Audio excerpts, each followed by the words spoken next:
తెలుసు, కథ అని తెలుసు, కథలన్నీ కంచికే చేరునని తెలుసు.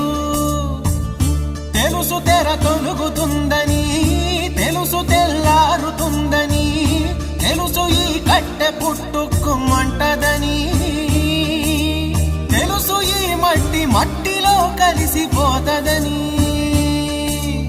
ఇన్ని తెలిసి ఇరకాటంలో పడిపోతావు ఎందుకని? మాయా